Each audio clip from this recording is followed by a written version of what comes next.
I'm pregnant. That's what she said. 3 words. Soft smile. Tears welling in her eyes. Most men would have broken down in joy. Me? I just smiled, and quietly remembered the piece of paper I'd signed 5 years earlier. Vasectomy. Sealed. Final. No reversal. And no, I hadn't told her. My name's Daniel. I'm 54. Widowed. I run a small landscaping company in Central Florida. After my wife passed 7 years ago, I thought I was done with all of it. Love, family, starting over. I had 2 grown sons, a paid-off house, and a dog named Henry. But then came Sierra. She was 32, marketing consultant, bright, funny, charming in that too-good-to-be-true kind of way. We met at a local charity event. She laughed at my jokes, listened when I talked, told me I made her feel safe. 6 months later, we were married. Everyone said I was lucky, and maybe I was, until last week, when she sat across from me at the dinner table, took my hand, and said it again. We're having a baby. She looked so proud, like this was a miracle, and I played along. Wow. That's incredible. I kissed her hand. I asked all the right questions, due date, how she found out, if she'd seen a doctor yet. But inside, I was hollow, because unless the laws of biology had suddenly changed, that child wasn't mine. I didn't sleep that night. I lay in bed, staring at the ceiling while she slept next to me. One hand on her stomach, already dreaming of nursery colors and names. And I just kept thinking, why now? Why her? Why lie? I didn't say anything. Not yet. Because I knew something she didn't. I still had the paperwork. Still had the medical report. Still had the letter from my urologist confirming it all. I wasn't just infertile. I was sterile by choice, by surgery, and on record. Which meant this wasn't just a surprise pregnancy. It was a setup. And I wasn't going to panic. I wasn't going to fight. I was going to investigate, quietly, thoroughly, and without warning. She thought I'd fall apart. But I've already lost once in this life. I don't fall apart anymore. I fall silent. And then I go to war. The next morning, I was up before her, made coffee, fed the dog, sat at the kitchen table and opened the bottom drawer of my desk, the one she never touched. Inside was a thick manila envelope labeled, Private Medical, 2018. I hadn't looked at it in years, but I remembered every part of it like it was yesterday. I opened it slowly. Inside, vasectomy procedure report. Lab confirmation, no viable sperm. Follow-up urologist note. Permanent. No reversal requested. All with my name on it. All signed, stamped, sealed. And all completely unknown to my wife. She didn't know. And that meant she thought she could get away with this. I placed the documents into a new envelope and put them in my safe. Just in case. Then I started watching. For the first time in our marriage, I paid attention to the little things. Her phone habits. Suddenly more guarded. Always face down. Bathroom trips with it in hand. Late-night messages she forgot to mention. Her calendar. Last Thursday, she said she was at a branding seminar across town. But her car's GPS, which I quietly checked through the dealer's app, showed a stop in a residential neighborhood. 20 minutes. No traffic. Then back to the mall. Receipts. Found one in the laundry. Dinner for 2, wine, dessert, signature at the bottom. Restaurant I've never been to. The date? Same day as the seminar. Still, I didn't accuse her, because this wasn't about emotion anymore. This was about proof. And I wasn't going to lose what I'd spent decades building over a few text messages. No, if she wanted to play this like a con, I'd treat it like a case. That night, she came into the bedroom humming. Wore one of those silk robes she usually saved for anniversaries. Laid beside me and whispered, "I think it's going to be a girl." She smiled, placed my hand on her stomach. "Our girl." I kissed her forehead, held her close, and I said nothing. But in my mind, I was already planning my next move. The next day, I made an appointment with my attorney. Told him I needed to quietly prepare a DNA protection filing and explore fraud safeguards in case of future paternity claims. He looked at me over his glasses. You think she's setting you up for support? I don't think, I said. I know.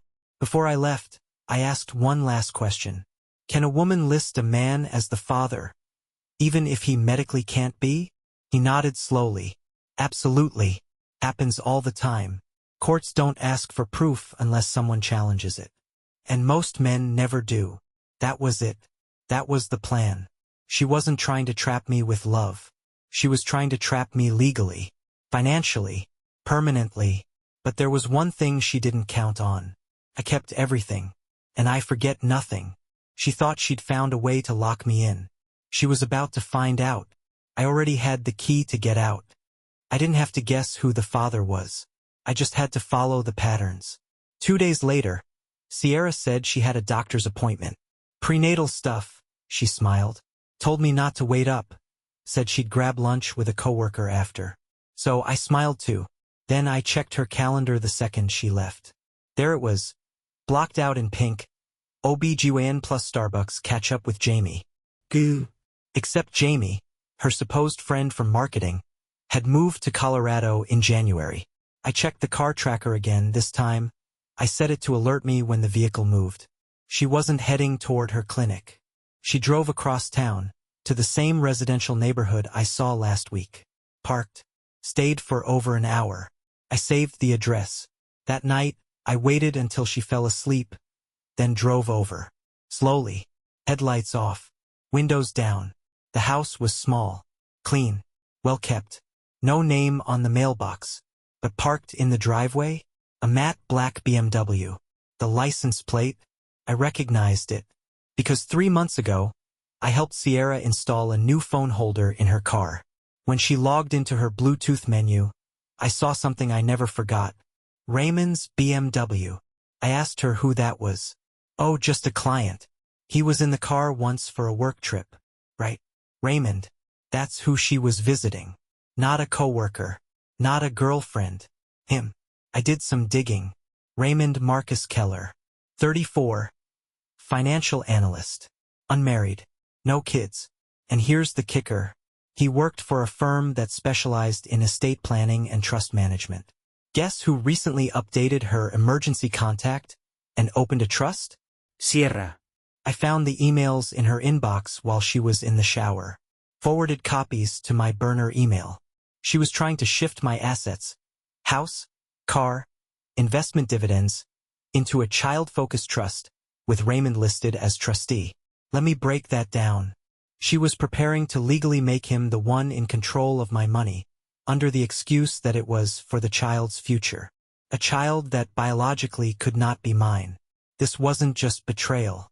This was an ambush. The part that really stung? She wasn't even going to leave me. She was going to stay married, let me raise a child that wasn't mine, while her lover managed the money I worked 35 years to earn. And if I died, everything would pass seamlessly through the trust. No court battles, no public fights, just a clean handoff to Raymond. She didn't want love. She wanted my legacy. So I made a decision. I didn't rage. I didn't cry. I bought a small recording device, installed it under the dashboard in her car, and I started building a file. One I'd take to my lawyer, one I'd keep for the court, and if she pushed me, one I'd leak to her job, her family, and her perfect little boyfriend in his BMW. Because if she thought she was playing chess, she didn't realize I was playing for checkmate. By the end of that week, I had everything I needed to set the stage. Not for confrontation. Not yet. This had to be quiet, documented, and airtight. Because she wasn't just cheating. She was preparing to rewrite my life, with another man's baby, my assets, and her own name on everything. So I gave her space to do it. And while she did, I listened. The recorder I planted in her car was motion activated. It had a 6-hour battery life and looped over old files once it hit storage capacity. A simple tool. But it caught everything. I didn't check it daily. I let it build. After 5 days, I retrieved it and sat alone in my workshop, doors locked, Henry asleep by my feet, coffee in hand. I hit play.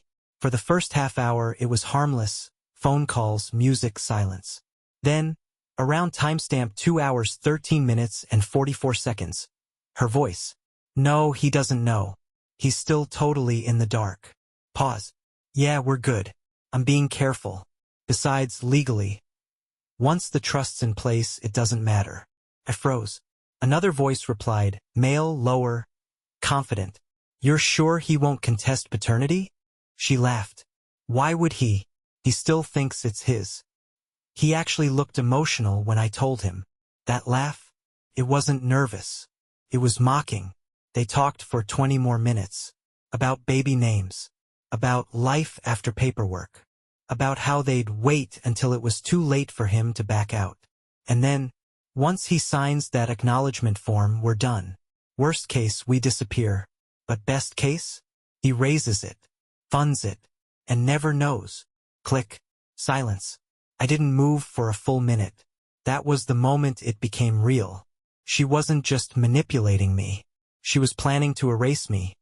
Slowly, legally, permanently. A man who buried one wife, and was about to be used as a father-shaped wallet for another man's child. That night, I didn't speak a word during dinner. She told me about the nursery colors she was considering, about how emotionally connected she felt to the baby already.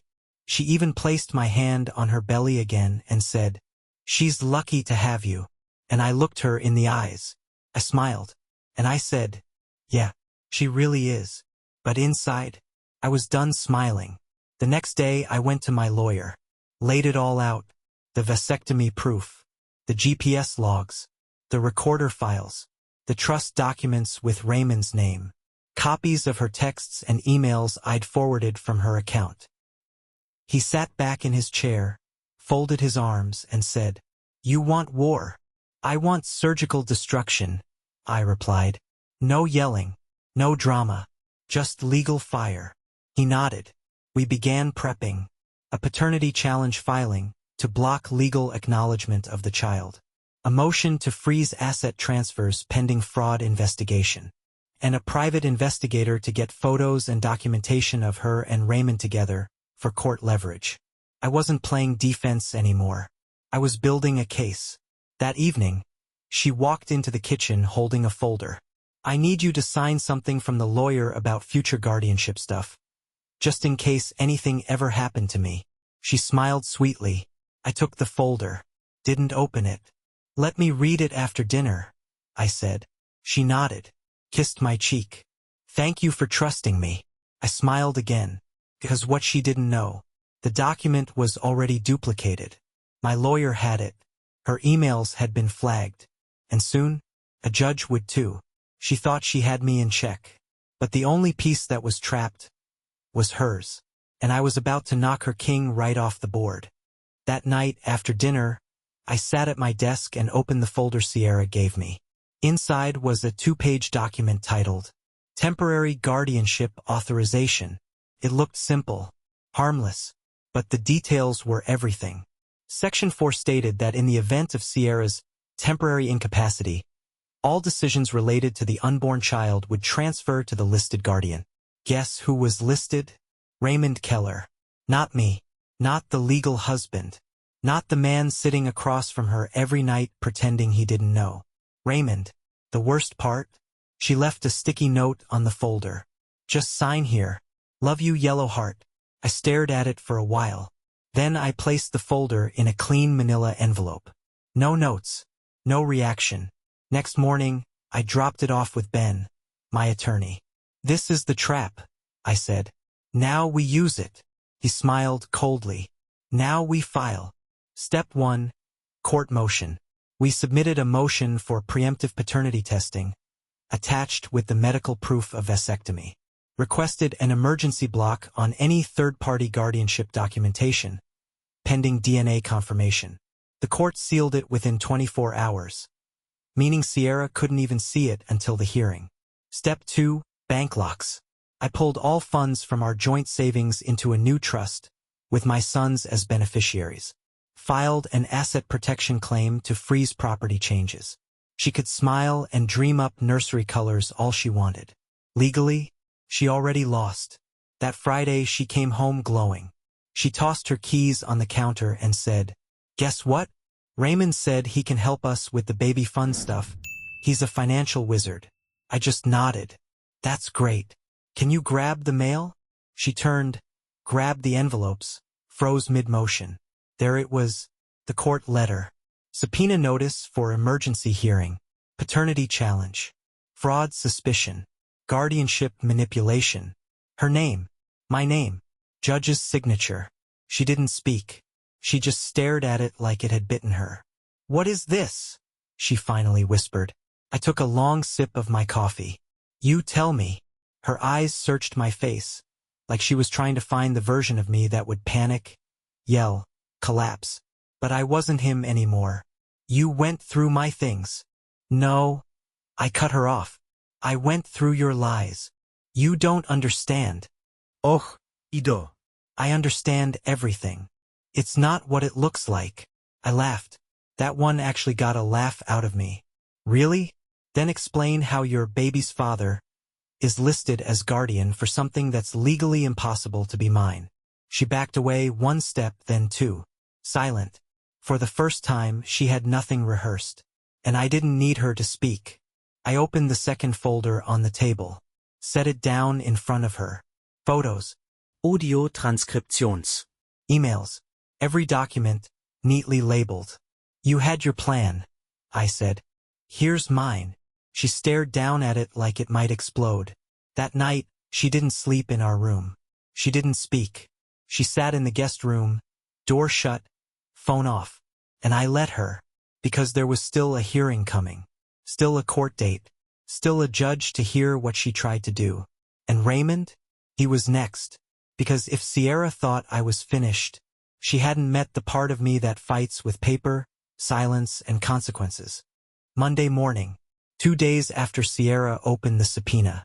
She hadn't spoken much, barely touched her food. But I knew she was making calls, desperate ones. She thought she could fix this behind the scenes. She still didn't understand. It wasn't fixable. That afternoon, I got an email from my attorney, Ben. Raymond Keller has formally responded to the guardianship notice. He's lawyered up. He wants to contest your fraud claims. Perfect. He just confirmed everything in writing. He wasn't some fling. He wasn't a one-night mistake. He was in on it. He thought he had a legal position. So we gave him something new to chew on. Ben drafted an amended complaint. Civil conspiracy to commit paternity fraud. Intentional interference with a marital estate.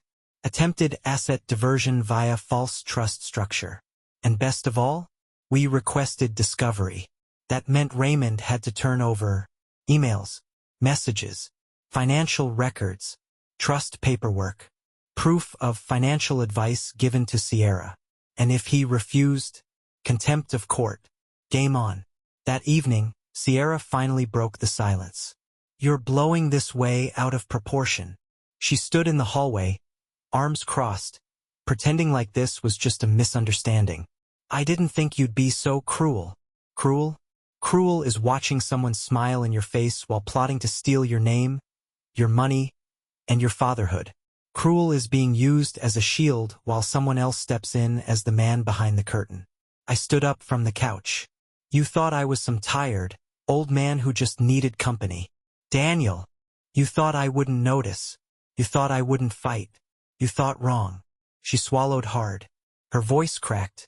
I made a mistake. I shook my head. You made a plan. And now it's unraveling. Later that week, my lawyer called again. Raymond's attorney reached out. He wants to settle. Quietly. Ben laughed before he even finished the sentence. They're scared. Good, I said. Let them sweat. At the hearing, Raymond didn't show. He sent his lawyer instead. Sierra sat 2 chairs away from me, pale, hollow, alone. The judge reviewed everything. My vasectomy proof, the guardianship document, the recordings, and the trust structure that had Raymond listed as trustee of a child I biologically could not have. When the judge looked at her and said, "Do you have any evidence that your husband is the biological father of this child?" She opened her mouth. And for the first time since this began, she had no words. The judge ruled in my favor. White heavy check mark, the guardianship paperwork was void. White heavy check mark, any claim of presumed paternity was blocked. White heavy check mark, and best of all, a fraud investigation was opened on both her and Raymond, which meant civil court wasn't the only place they'd be answering questions. That night I came home alone. She wasn't there. No note. No sutkas. Just silence. I sat down on the porch, Henry at my feet, and for the first time in months, I breathed, not because I won, but because I was finally out of the storm she created. And now, all that was left was to bury the last piece of it. 3 days. That's how long it took her to show her face again. I thought it might take a week, maybe 2, but deep down, I knew Sierra wasn't built to sit in silence for long. She thrives in noise, in movement, control, manipulation. When all of that collapses, when the room goes still, she needs to scramble, to reset the narrative. And when she finally pulled into the driveway, I didn't feel angry. I felt curious. What version of the story would she try now? It was dusk. I was on the porch, same spot I always sat in. Henry curled up by my feet. The sky washed in slow-fading gold. Her car, the one I paid for, crept up like it didn't want to be seen. She stepped out cautiously. No makeup. Flat shoes. Her armor was gone. She walked to the porch and paused. "Can we talk?" she asked softly. I didn't say anything, just nodded toward the door. She let herself in muscle memory, like nothing had changed. But everything had. She sat down on the couch, right where she used to plan her future, the one that didn't include me. "I know you hate me," she started. "No," I said. "I'm past that." She blinked. "I made a mistake. You made a series of decisions. Every one of them calculated. You weren't supposed to find out. I did." We sat in silence for a while. She looked around the room like she was seeing it for the first time. Her eyes landed on a stack of folded laundry by the stairs. Clothes she used to wash, fold, organize. "This was a good life," she whispered. "It still is," I replied. "Just without the lies now." She swallowed hard. "I didn't do it to hurt you. You did it to benefit yourself. That's worse." She wiped her eyes, but I didn't see tears. I saw strategy. Another attempt to frame herself as the victim of bad choices, not the architect of betrayal. Then she pulled a folder from her purse. "I talked to a lawyer. He said we can still try to reconcile. Mediate. Maybe. Start over." I stared at her for a long second. She truly didn't get it. There was no start over. There was only start again with someone else. Somewhere else. "Sierra," I said calmly, "do you think I want to share my life with someone who saw me as disposable?" She didn't answer. "Do you think I can trust someone who put another man's name on legal guardianship papers while asking me to raise that child?" I panicked. I was scared. "No," I said firmly. "You were planning, not panicking. You filed papers. You transferred money. You schemed. You were building a life with someone else, using mine." Her voice cracked. "I loved you. You loved the version of me that was easy to control. I was just confused." No, Sierra. "You were clear. You were confident. You were caught." I stood up and walked into the kitchen, pulled open the drawer, came back with one envelope. Thick, official, sealed. I handed it to her. "What's this?" "Closure." Inside was everything. The court ruling voiding her guardianship attempt. The legal annulment paperwork, citing fraud. The asset freeze approval. And the letter from my attorney confirming that any future financial claims against me by her or Raymond would be legally contested, with evidence. Her hands trembled as she opened it. I could see the truth finally sinking in. This wasn't a scare tactic. This was done. She stood up slowly, looked at me. "You really want me to just walk away?" I nodded once. "You walked away a long time ago. I'm just opening the door." She stepped past me, toward the front door, paused. "He left," she muttered. "He was never going to stay." She nodded. "I didn't expect you to fight." "And that," I said, "was your biggest mistake." She didn't reply, just opened the door. "Goodbye, Daniel." I didn't say it back. She closed the door behind her. I waited a few minutes, then sat back down on the porch. Same chair, same breeze. The sun was gone now, just a faint orange line left on the horizon. And as I leaned back, the weight on my chest, months in the making, finally lifted. She came back looking for mercy, looking for softness. Instead, she found the man she thought she could control, standing in the ruins of her plan, stronger than ever. It's been 6 months. I haven't heard from her. Not a call, not a text, not a letter begging to explain her side of the story, which tells me everything I need to know. She was never here to fix what she broke. She was here to preserve what she could still control. When that didn't work, she vanished. No apology. No ownership. Just like that, she was gone. And you know what? Good. The annulment finalized last month. Clean. Fast. Quiet. The judge's final statement read, "The marriage was entered under materially false pretenses. There it is in legal ink. Fraud. Not love. Not bad timing. Not confusion. Just fraud from start to finish. The house is quieter now. But not empty. I've reclaimed the space. Painted over her favorite colors. Donated the things she left behind. Removed the digital locks she once had access to. It's mine again. And not just the house. My name. My peace. My future. I got it all back. People ask if I'm bitter. The truth? No. I'm grateful. Because the man I was before all this, he wouldn't have seen it coming. He'd have signed the papers. He'd have raised a child that wasn't his. He'd have died thinking he mattered to someone who only saw him as a stepping stone. But now I watch everything. I question everything. And I don't mistake a soft smile for a loyal heart. Here's what I learned. Love without loyalty is just manipulation. Marriage without honesty is a contract with a con artist. And trust is only valuable when it's earned. She played the long game, but I was raised by men who knew how to survive storms. Men who didn't fold just because someone lit a fire under them.